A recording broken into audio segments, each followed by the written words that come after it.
இளைஞர்கள் இயக்கத்தில் இணைய வேண்டும். ஆற்றிலிருந்து படித்த பெண்கள் இன்றைக்கு வருகிறார்கள். நான் இங்கே பட்டியலை பார்க்கின்ற போது படித்த லிஸ்ட் நிறைய இருக்கு. படித்த பெண்கள் இருக்கார்கள், படித்த இளைஞர்கள் இருக்கிறார்கள். அவர்களை ஊக்கப்படுத்த வேண்டும். அவர்களை ஊக்கப்படுத்தாமல் நாம் தள்ளிக்கொண்டே இருந்தால் அவர்கள் வர மறுப்பார்கள்.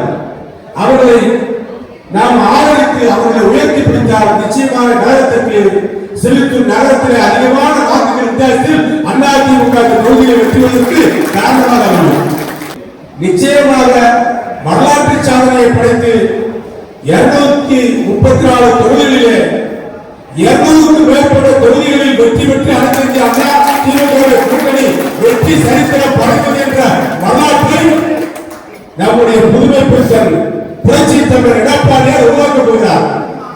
எதிர்க்கின்ற கட்சியை எதிர்வரிசையில் இல்லாத நிலைமைக்கு ஒரு சூழ்நிலை உருவாகின்ற போது அந்த அளவுக்கு நாட்டு மக்கள் மத்தியிலே திமுக மீது ஒரு வெறுப்பு வந்திருக்கிறது, ஒரு கோபம் வந்திருக்கிறது. அந்த கோபத்தை திமுகவின் மீது மக்கள் வைத்திருக்கின்ற கோபத்தை நிச்சயமாக திமுக தலைமையால் சரி செய்யவே முடியாது.